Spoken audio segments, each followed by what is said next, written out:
Today I'm going to tell you the full story of how I was accidentally cast in a movie with Zac Efron and Russell Crowe, and then, when the movie came out, found out my scene was cut out of the movie. So, it was a great experience though, and I'd love to share it with you if you'd like to see how it went.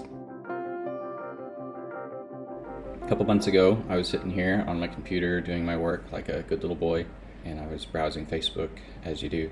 There was this post from someone who said, hey, my friend's a casting agent. They're looking for young male American actors, so with American accent. So anyway, I messaged the lady. She immediately messaged back, and just like age, name, weight, height, send pictures and everything. She sent back a very short little section of a script to read and said, hey, can you record a video of yourself talking to the camera, introducing yourself, and then also record this small little audition. There's a main guard that does most of the talking, and then there's a secondary guard, and so I was supposed to read for the secondary guard, and he has two lines to the guy trying to get in, questioning his identity and stuff like that. So anyway, Amber helped me a little bit, and we just, filmed on my phone, just a super short audition, and sent it to her, and she's like, okay, cool. And then, right after that, she sends me, hey, there's actually this movie I'm casting for. It's the director, Gareth Edwards, who is the director of Star Wars Rogue One and the first Godzilla movie that came out a few years ago, 2014 or something. John David Washington, he's going to be the star. And yeah, send me whatever you got there, and I'll audition for that. That sounds amazing. So I auditioned for that, but pretty seriously. I kind of set up the room. There's an utility activation code. Fast forward a couple weeks, don't hear anything really. And then suddenly she messages and says, hey, are you available to shoot the movie? Are you available to come down to Bangkok? And this is during COVID. And she says, oh, no, it's not that Gareth Edwards movie. It's the first movie you auditioned for. And I asked her to tell me a little bit more about this Thai movie. She's like, you know the actor Zac Efron? He's the main star. He's the main guy that you would do the scene with. What? What? And she's pressing me to are you available to come down? In the course of this, what the movie was about.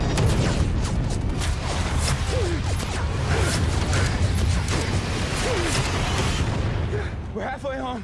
Halfway? I'm Chicky Donahue, and I am not supposed to be in Vietnam. Based on a true story about a former Marine during the Vietnam War. He's back in the States. He works on ships and stuff like that. And he's hanging out with his local buddies, and they're watching the TV. A bunch of their boys from their town have gone to fight in the Vietnam War.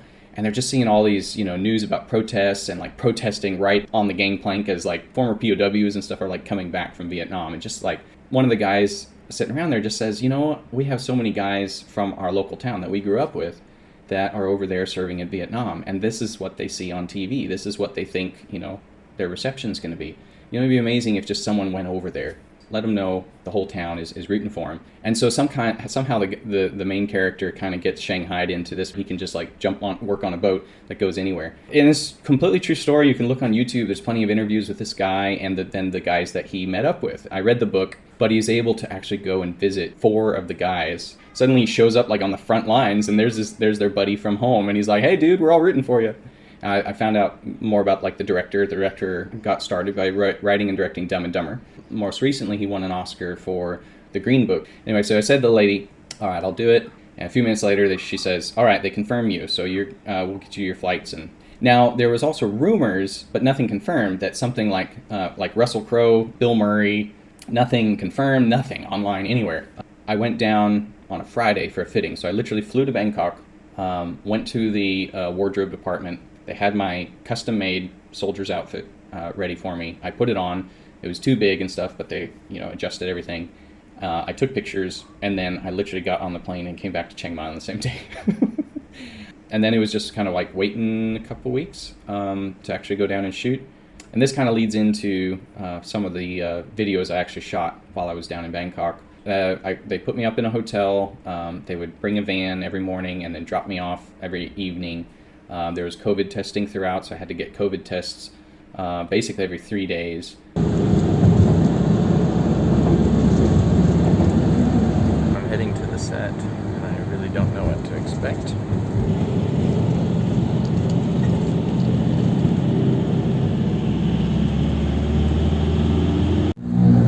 I see some big tents, so I'm assuming that's where the set is.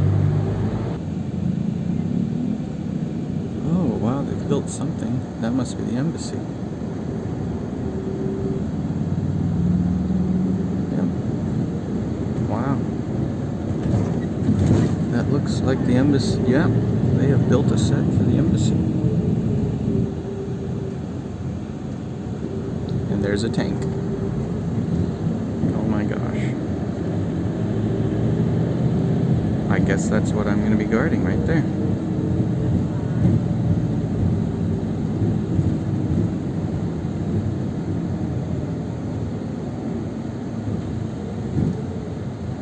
Kinds of military vehicles.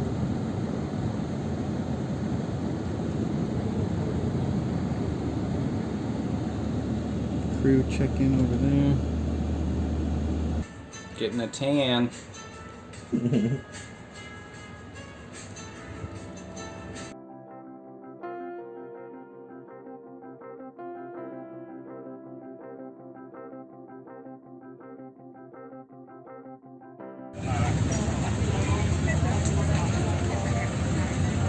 I'm all makeup and I got my outfit on. MP helmet here. And I got a gun. And a bulletproof vest that's actually just full of styrofoam.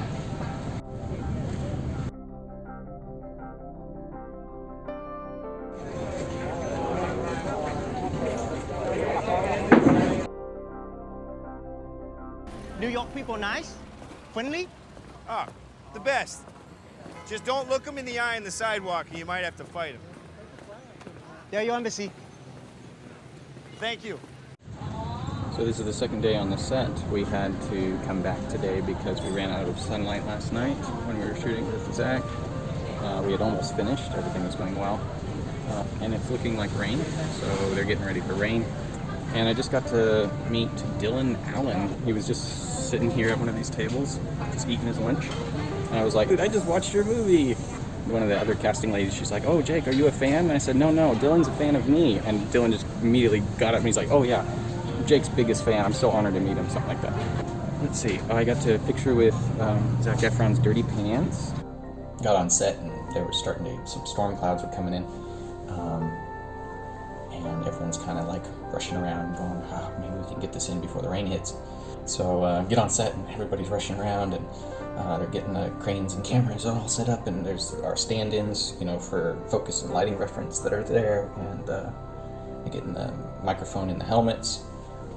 That's when I noticed this on the ground, my little souvenir bullet casing from from the night before. They were shooting an action scene, and at lunch I had chatted with a lot of the stunt guys that were playing the American soldiers. Ironically, they're all Ukrainian, Russian, Italian expats who live in Bangkok. The director's like, okay, come on, where's Zac? And Zac arrives, and he hasn't really had time to, we kind of rehearse our lines really quick, and then the camera's behind my head, so I'm not actually in the shot. It's just like, they're trying to get the Zac shot. We're trying to run our lines, but literally then, like, lightning and thunder, you know? So the director's like, wait, if there's any thunder, you gotta stop, wait till the thunder stops, and then continue with the lines. So then it starts raining a little bit, and the director's like, just keep rolling. We're under a breezeway in front of the embassy, so we're okay. We're not getting rained on. But the people behind, out on the street, all the extras, they're getting starting to get rained on.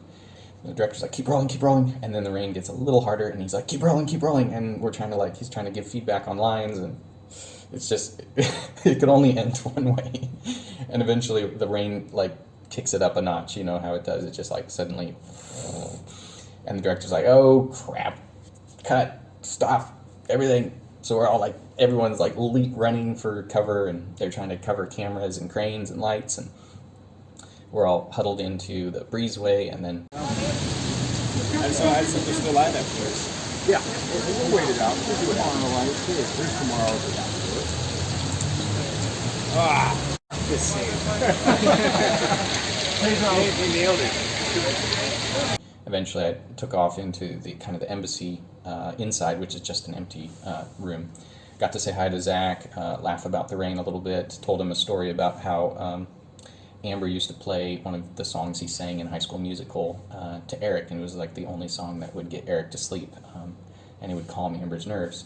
And I was like, so yeah, you know, that had a big impact on my wife's mental health at the time. And he was just like, dude, that's awesome. It's been a long time since I heard a story like that. And we just sat in there and waited for the rain to let up, which it did not. So finally got umbrellas, went back to the makeup, and waited in makeup So I waited in 2 hours in the makeup trailer, and then finally got released, got the wardrobe off. And then there was like 6 inches of flooding on the street there. So I just rolled up my pants and held my shoes, walked out to the street with the casting lady as she was getting my van to pick me up. There he is. Is that my guy? Okay.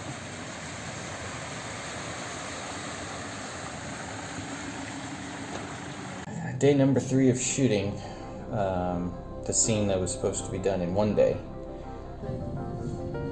A big lake.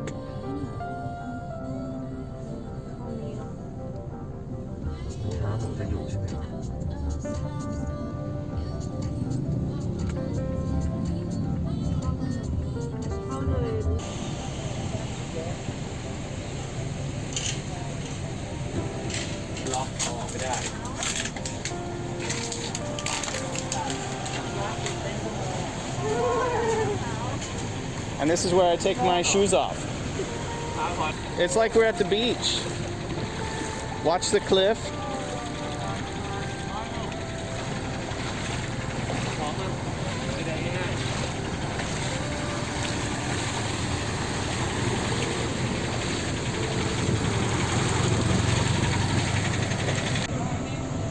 So much water. We were finally able to finish the scene on the 3rd day. That was cool as well. There was a big wide shot, so again there was tons of people like walking and stuff like that. And when Zac Efron's character comes up to the embassy and wants in,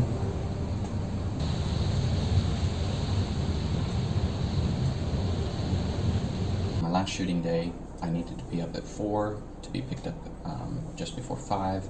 Anyway, I'm looking at the script for the day, or the 2 MPs are dead on the ground. Zac comes up with a character named Coates. Wait a second. Coates must be Russell Crowe. Because I knew Russell Crowe was filming in the evenings. Somebody's got to be here to see what's going on. I want the truth told. For them. They're just kids. You're gonna find out. I'm gonna be on set with Russell Crowe. So I tried to stay cool. Long story short, we get on set, some ladies come and they do some bloody makeup. They filmed the action scenes where my character and my comrade are killed at night. Unfortunately, they didn't need us on set. They could use body doubles. Oh, that's right. I had to run to set because they wanted to start rehearsal. You know, Zac's there and running through his lines and chatting with the director, and then Russell Crowe shows up. And he plays a war photographer, so he has an actual film camera that really works with film inside. During breaks and stuff, he would just be going around taking pictures of things and my comrade asked him, so, what are you going to do with the film? He's like, I'm going to get it developed. And then at one point during the day, I'm laying there dead. I got blood all over me, and Russell comes up and he's getting ready to snap a picture, so I close my eyes. I hear the snap, and then he's like, yep.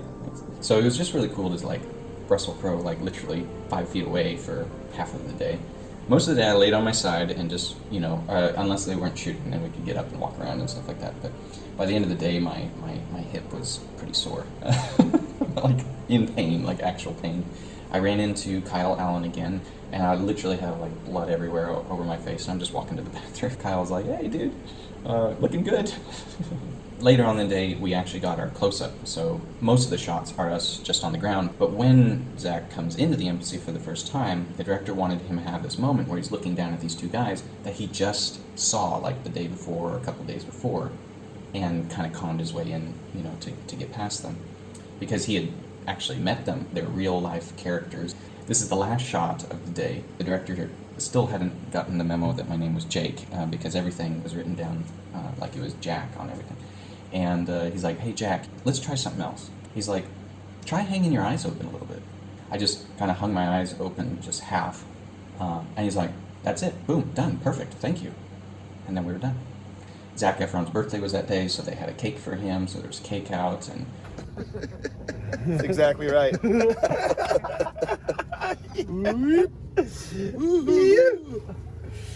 Oh, thank you, brother. But last night, went out to dinner with a couple of the main actors in the film.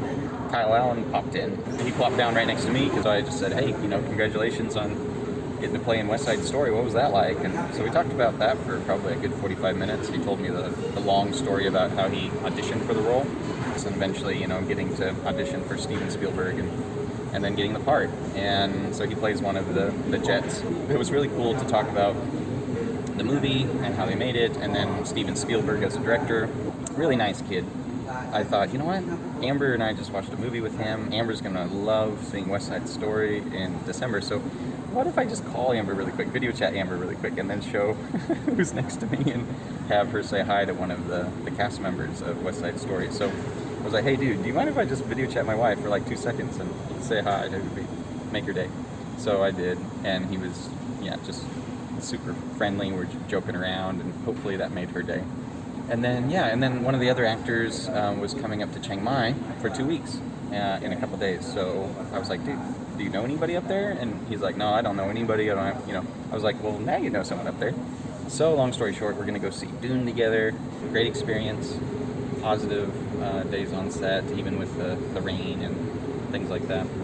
Pinching myself and going, wow, I'm very fortunate to just be able to have this small role that's, low stress. I only met 1 or 2 people who had actually read the book. I was like, oh yeah, according to the book, that's the hole they exploded in the side of the embassy wall, and people are just like, you read the book? Like everybody was like, you nerd. I was like, oh, I kind of figured that was probably like a prerequisite.